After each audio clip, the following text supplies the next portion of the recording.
Hello everyone, this is classy commerce. तो आज हम पढ़ने वाले हैं क्लास 12 के अकाउंटिंग रेशियोज़ के बारे में। तो बिना कोई टाइम वेस्ट किए चलिए स्टार्ट करते हैं। सबसे पहले मैं आपको रेशियोज़ के बारे में एक शॉर्ट इंट्रो देती हूँ कि रेशियो क्या होते हैं और वो हमें क्या बताते हैं। तो रेशियोज़ के बारे में जानते हैं। Meaning of ratios: relation between two figures expressed in arithmetical terms is called a ratio. Means जब टू फिगर्स का रिलेशन अर्थमेटिकल टर्म्स में मीन्स न्यूमेरिकल टर्म्स में या नंबर की फॉर्म में बताया जाता है, एक्सप्रेस किया जाता है, उसे रेशियो कहते हैं। A ratio is simply one number expressed in terms of another. Ratio simply एक नंबर है जो दूसरे नंबर के टर्म्स में बताया जाता है। जैसे हम जानना चाहते हैं कि हमने कितना नेट प्रॉफिट अर्न किया है as a percentage of sale, तो हम नेट प्रॉफिट को सेल्स की टर्म्स में निकालते हैं। तो हम नेट प्रॉफिट्स को सेल्स से डिवाइड करके निकालते हैं कि हमने कितना परसेंटेज ऑफ सेल्स हमने नेट प्रॉफिट अर्न किया है। जैसे मान लीजिए हमारा नेट प्रॉफिट है 1 लाख एंड हमारी सेल्स हुई है 10 लाख, तो हम 1 लाख को 10 लाख से डिवाइड करते हैं, इंटू 100 करते हैं और इज इक्वल्स टू आता है 10%। इससे हमें पता चलता है कि हमारी सेल्स का 10% हमारा नेट प्रॉफिट है। तो ये एक तरह का रेशियो है। रेशियो को हम 4 वेज में एक्सप्रेस कर सकते हैं। जैसे फर्स्ट आप देख सकते हैं प्रोपोर्शन और प्योर रेशियो और simple ratio. It is express by simple division of one number by another. जैसे हम current asset to current liabilities का रेशियो निकालते हैं, तो मान लीजिए करंट एसेट्स है हमारी 2 लाख एंड करंट लाइबिलिटीज है हमारी 1 लाख। तो हम current asset to current liabilities के लिए 2 लाख डिवाइडेड बाय 1 लाख करेंगे। हमारा रेशियो आता है 2:1। दैट मीन्स कि हमारी करंट एसेट्स ट्वाइस हैं करंट लाइबिलिटीज के। नेक्स्ट इज रेट और so many times. This type it is calculated how many times a figure is in comparison to another figure. मतलब कि एक फिगर दूसरे फिगर के कंपैरिजन में कितने टाइम्स है। जैसे कि हम निकालते हैं trade receivable turnover ratio. We will discuss about it later in videos, so I am just giving you just small introduction about it. Now we can see कि हमारी सेल्स है 2 lakhs एंड हमारे ट्रेड रिसीवेबल्स हैं 40,000। तो हम trade receivable turnover ratio में क्या करते हैं कि credit sales divided by trade receivables करते हैं। तो 2 लाख डिवाइड बाय 40 लाख हमने किया तो हमारा आ रहा है 5 टाइम्स। इसका मतलब हमें पता चलता है कि हमारी क्रेडिट सेल्स 5 टाइम्स है in comparison to trade receivable. मतलब हमारी क्रेडिट सेल 5 टाइम्स ज़्यादा है ट्रेड रिसीवेबल से। तो हम नेक्स्ट रेशियो को देखते हैं। Next is percentage. In this type, the relation between two figures is expressed in 100. Means कि हम percentage में बताते हैं कि एक रेशियो का रिलेशन दूसरे रेशियो के लिए परसेंटेज में कितना है। जैसे मैंने आपको स्टार्टिंग में नेट सेल्स का एग्जांपल दिया था, नेट प्रॉफिट का सेल्स के परसेंटेज में एग्जांपल दिया था कि नेट प्रॉफिट हमारा 1 लाख है और सेल्स हमारी 10 लाख है, तो हमारा नेट प्रॉफिट 10% है ऑफ सेल्स। उसी तरह से लास्ट है फ्रैक्शन से net profit is 1/5 of capital. इसमें हम ऐसा करते हैं कि जैसे हमारा नेट प्रॉफिट है 1 लाख एंड नेट प्रॉफिट हमारा 1 लाख है और हमारी कैपिटल है 5 लाख। हमारा 1/5 हम अगर इसको करेंगे जैसे 1 लाख डिवाइड बाय 5 लाख, तो हमारा आएगा कि हमारा नेट प्रॉफिट जो है कैपिटल के 1/5 के इक्वल है। So that was our short introduction on ratio. I know it got a little long, but if you want me to tell more about it, its limitation, advantages and more, so you can comment and tell me about it. आप मुझे comment करके बता सकते हैं, मैं आपको इसके बारे में और बता दूंगी नेक्स्ट वीडियो में। So now let's move to our classification of ratios. तो अब हम जानेंगे कि रेशियो कितने टाइप्स के होते हैं। Liquidity ratio, solvency ratio, activity और turnover ratio and last is profitability ratio और इनकम रेशियोज। तो हम इन चारों रेशियोज के बारे में पढ़ने वाले हैं आज इस वीडियो में। मैं आपको अभी लिक्विडिटी रेशियोज के बारे में बताऊंगी और नेक्स्ट वीडियो में और भी रेशियोज के बारे में बताऊंगी। So keep on watching. First is liquidity ratio. Liquidity ratio में आपने रेशियो का मतलब तो जान ही लिया, तो जानते हैं लिक्विडिटी का मतलब क्या होता है। लिक्विडिटी का मतलब होता है ability of a firm to meet it current liabilities. Means कि फर्म कितनी सक्षम है अपनी करंट लाइबिलिटीज को मीट आउट करने में, अपनी करंट लाइबिलिटीज को पूरा करने में। और in the words of Herbert B. Mayo, liquidity is the ease with which assets may be converted into cash without loss. Or in the words of Salman J. Flink, liquidity is the ability of firm to meet its current obligation as they fall due. So, I'm going to translate this first. Liquidity का मतलब है कि एक firm की क्या ability है कि वो अपनी करंट ऑब्लिगेशंस को पूरा कर देगी जैसे ही वो ड्यू होती हैं, जैसे ही वो अकर होती हैं, जैसे ही वो आती हैं, और फर्म को पूरा करना पड़ता है कि तो फर्म की क्या एबिलिटी है, लिक्विडिटी से वो पता चलता आता है. और in the words of Herbert B Mayo, liquidity is the ease with which assets may be converted into cash without loss. मतलब कि लिक्विडिटी वो ईज है, वो आसानी है जिससे हमारी एसेट्स कन्वर्ट हो जाए कैश में बिना किसी नुकसान के. मतलब हमारी एसेट्स जो हैं कैश में कन्वर्ट हो जाए, जितने वैल्यू की हमने वो एसेट लिख रखी है हमारी बैलेंस शीट में, उतने ही वैल्यू की वो कैश में कन्वर्ट हो जाए बिना किसी लॉस के. तो लिक्विडिटी रेशियोज हम क्यों निकालते हैं? लिक्विडिटी रेशियो हम इसलिए निकालते हैं ताकि हमें पता चले कि हमारी फर्म की शॉर्ट टर्म फाइनेंशियल पोजीशन कैसी है. हमारा firm short term financial position कैसी है, मतलब कि वो हम शॉर्ट टर्म में कैसा परफॉर्म कर रही है, क्या वो अपनी करंट लायबिलिटीज़ को उस टाइम पे मीट आउट कर पा रही है, क्या उसकी जो लिक्विड एसेट्स हैं वो सफिशिएंट है करंट लायबिलिटीज़ को मीट आउट करने के लिए, क्या उसकी करंट एसेट इतनी है कि वो फर्म कह सके कि वो अच्छी पोजीशन में है शॉर्ट टर्म में. तो उसके रेशियोज, लिक्विडिटी रेशियो 2 टाइप के रेशियोज होते हैं. फर्स्ट करंट रेशियो, या फिर हम इसे वर्किंग कैपिटल रेशियो भी कह सकते हैं, और सेकंड इज क्विक रेशियो और एसेट टेस्ट रेशियो और लिक्विड रेशियो. करंट रेशियो में करंट एसेट्स और करंट लायबिलिटीज के बारे में हम रेशियो निकालते हैं, क्योंकि इसका नाम ही क्या है, करंट रेशियो ना. तो करंट रेशियो में करंट एसेट और करंट लायबिलिटीज का कंपैरिजन करते हैं और देखते हैं कि हमारी करंट एसेट करंट लायबिलिटीज के अगेंस्ट में कितनी है. तो हमने सबसे पहले वो रेशियो पढ़ा था ना, सिंपल रेशियो, तो उस टर्म्स में ही ये निकलता है. और क्विक रेशियो और एसिड टेस्ट रेशियो भी सिंपल रेशियो की टर्म्स में ही निकलता है. तो चलिए अब इसके बारे में समझते हैं. तो फर्स्ट रेशियो है करंट रेशियो या वर्किंग कैपिटल रेशियो. ये रेशियो क्या एक्सप्लेन करता है? ये रेशियो एक्सप्लेन करता है relationship between current asset and current liabilities of a business, कि करंट एसेट करंट लायबिलिटीज के मुकाबले कितनी है. तो इसका फॉर्मूला होता है current asset divide by current liabilities. अगर आप नोट्स बना रहे हैं तो इस फॉर्मूले को नोट कर लीजिए. पहले लिखिए लिक्विडिटी रेशियोज और उसमें लिखिए फर्स्ट रेशियो करंट रेशियो और वर्किंग कैपिटल रेशियो, और उसका फॉर्मूला लिख लीजिए.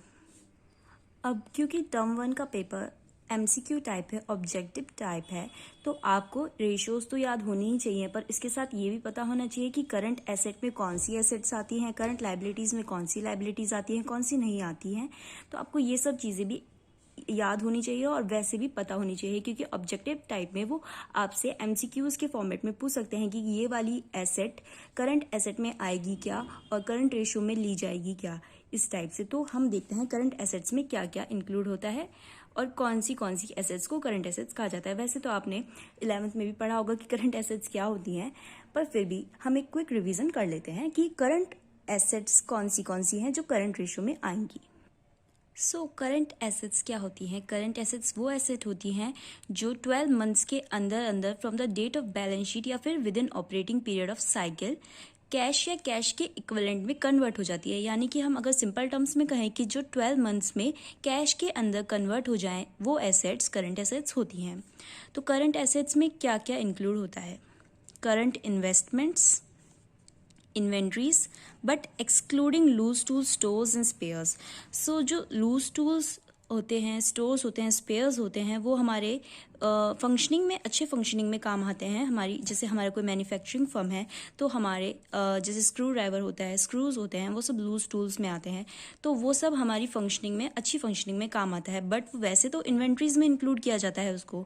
बट जब हम करंट एसेट्स लेते हैं करंट रेशियोज के लिए तो उस टाइम हम उनको एक्सक्लूड करते हैं. तो ये आप लिख लीजिए कि हम इन्वेंट्रीज में loose tools, stores and spares include नहीं करते करंट रेशियो कैलकुलेट करते टाइम. नेक्स्ट है ट्रेड रिसीवेबल्स. तो ट्रेड रिसीवेबल्स में क्या क्या होता है? बिल रिसीवेबल्स जो हमारे BR होते हैं, और sundry debtors but less provision for doubtful dates. क्योंकि अगर हम सन्ड्री डेटर्स टोटल में से जितना भी प्रोविजन फॉर डाउटफुल डेट है वो लेस कर देंगे, तभी तो हमारे एक्चुअल सन्ड्री डेटर्स हैं जो आएंगे. तो इसलिए हम उसमें लेस करते हैं. फिर नेक्स्ट है कैश एंड कैश इक्विवेलेंट्स।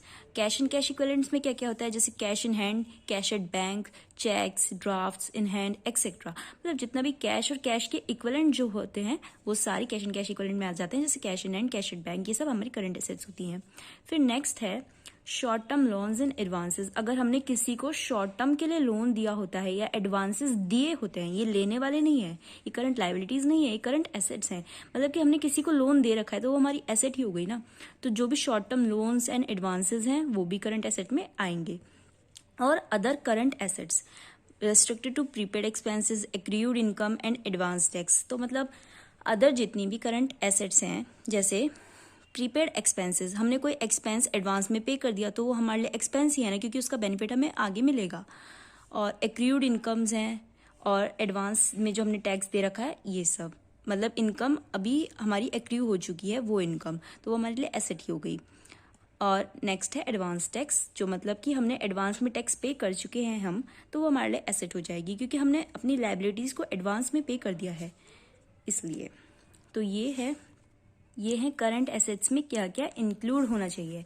अब हम देखते हैं कि करंट एसेट्स में क्या क्या नहीं आता। वैसे तो हमने करंट एसेट्स पढ़ते टाइम ही देख लिया था कि loose tools, stores and spares नहीं आते और प्रोविजन फॉर डाउटफुल डेट्स नहीं आते, बट फिर भी आप इसको नोट कर लीजिए, आपके लिए बेनिफिशियल रहेगा। जब आप एमसीक्यूज के लिए रिवाइज करें तो आप जो भी पॉइंट्स आपको इंपॉर्टेंट लगे उस पर लाइन लगा लीजिए, या फिर बुलेट पॉइंट्स बना ले। तो आप बुलेट पॉइंट्स बना लेंगे, क्वेश्चन खुद से बना लेंगे और उनको लाइन अप करके रखेंगे, तो ताकि आप जब एंड टाइम पे रीड करेंगे तो आपको देखना नहीं पड़ेगा कि इसमें से क्या लाइन इंपॉर्टेंट है, क्या एमसीक्यूज बन सकते हैं। तो आपके लिए वो एक अच्छा सा रीडअप बन जाएगा, आप आराम से रीड कर पाएंगे और आपको प्रॉब्लम कम होगी, मतलब लर्न करने में लास्ट टाइम पे, तो आपके लिए वो बेनिफिशियल रहेगा। ठीक है, तो अब हम देखते हैं करंट एसेट के बाद करंट लायबिलिटीज। करंट लायबिलिटीज क्या होती है? Current liabilities are liabilities payable within 12 months from the date of balance sheet or within the period of operating cycle। तो करंट लायबिलिटीज क्या होती है? करंट लायबिलिटीज वही मतलब वो लायबिलिटीज जो हमें पे करनी होती है विद इन 12 मंथ्स, 12 मंथ्स के अंदर पे करनी होती है। 12 मंथ्स कहाँ से गिनेंगे? From the date of balance sheet और within the operating cycle. ठीक है, तो वही करंट एसेट्स की तरह जो करंट एसेट्स होती हैं उसी की तरह करंट लायबिलिटीज को भी हमें 12 मंथ्स के अंदर अंदर पे करना होता है और अब करंट लायबिलिटीज में देखते हैं क्या क्या इंक्लूड होता है। तो short term borrowings including bank overdraft. तो शॉर्ट टर्म बोरोइंग्स जो भी हमने ली होती है शॉर्ट टर्म के लिए, वो सारी बोरोइंग्स इंक्लूड होंगी। ट्रेड पेबल्स मतलब कि बिल्स पेबल और sundry creditors. Other current liabilities, जो भी अदर करंट लायबिलिटीज हैं, जैसे current मैच्योरिटीज of long term debts, interest accrued on borrowings, income received in advance, outstanding expenses, unclaimed dividend and call in advance etc। तो मतलब जो भी हमारी अदर करंट एसेट्स है, जैसे हमने देखा कि current maturity of long term debt, हमने करंट मतलब अभी मैच्योरिटी करवा ली है लॉन्ग टर्म डेट्स की, या फिर हमारे इंटरेस्ट एक्रू हुआ है बोरोइंग्स पर, हमने बोरोइंग्स पर जो इंटरेस्ट पे करना है वो एक्रू हुआ है, हमने पे नहीं किया, तो वो हमारी करंट लायबिलिटी हो गई ना, क्योंकि हमें वो पे करनी है। वैसे इनकम रिसीव्ड इन एडवांस, हमने उसके लिए अभी काम नहीं किया है पर हमें इनकम एडवांस में ही रिसीव हो गई है, तो वो हमारी लायबिलिटी है, क्योंकि हमें उसके अगेंस्ट में आगे जाके काम करना है। आउटस्टैंडिंग एक्सपेंसेस, आउटस्टैंडिंग एक्सपेंसेस मतलब जो आउटस्टैंडिंग है, जो हमने अभी पे नहीं किया है, मतलब हमारा एक्सपेंस इनकर हो गया है पर हमने उसके लिए पे नहीं किया, तो हमें आगे जाके उसे पे करना होगा, इसलिए वो हमारी लायबिलिटी हो गई।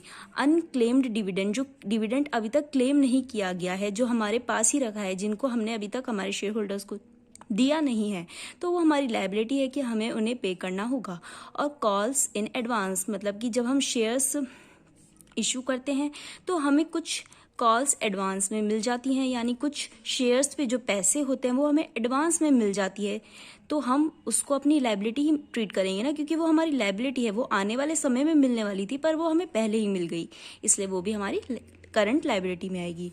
और इसके अलावा एक लास्ट है शॉर्ट टर्म प्रोविजन, जैसे प्रोविजन फॉर टैक्स, जो हम शॉर्ट टर्म प्रोविजंस क्रिएट करते हैं, जैसे हमने टैक्स को पे करना है पर उसके लिए अभी हम प्रोविजन बना के रख लेते हैं, क्योंकि वो हमारी आने वाले समय की लायबिलिटी है, वो हमें आने वाले समय में पे करनी है, तो हम उसके लिए एक प्रोविजन बनाकर रख लेते हैं। तो ये थी हमारी करंट लायबिलिटीज जो करंट एसेट्स में आएंगी। तो अब हम ये जानते हैं कि करंट एसेट और करंट लायबिलिटीज़ का जो रेशो होता है यानी करंट रेशो, उसका आइडियल रेशो क्या होता है? उसका आइडियल रेशो होता है 2:1, यानी कि करंट एसेट्स हमेशा ट्वाइस होनी चाहिए, 2 गुनी होनी चाहिए करंट लायबिलिटीज़ से। और आपने ये तो जान ही लिया था कि हम करंट रेशो क्यों निकालते हैं।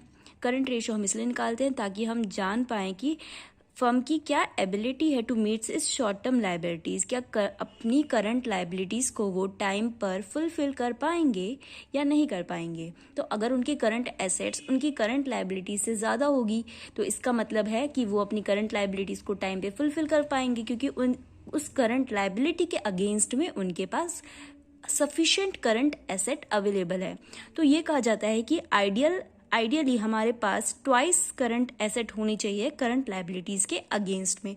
तो कुछ बुलेट पॉइंट्स हैं, मैं आपको नोट करवा देती हूँ। सबसे पहले हम लिखते हैं liquidity ratio.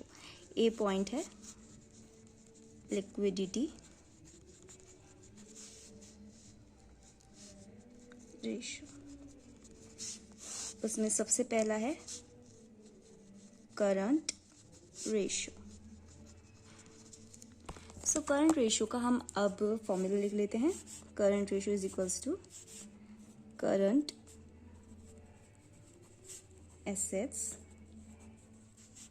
Divided by current liabilities. इसका आइडियल रेशियो होता है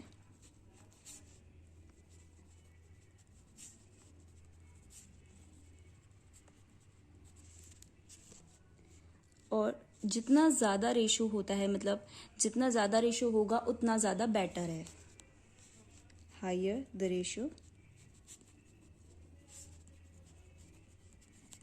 बेटर इट इज।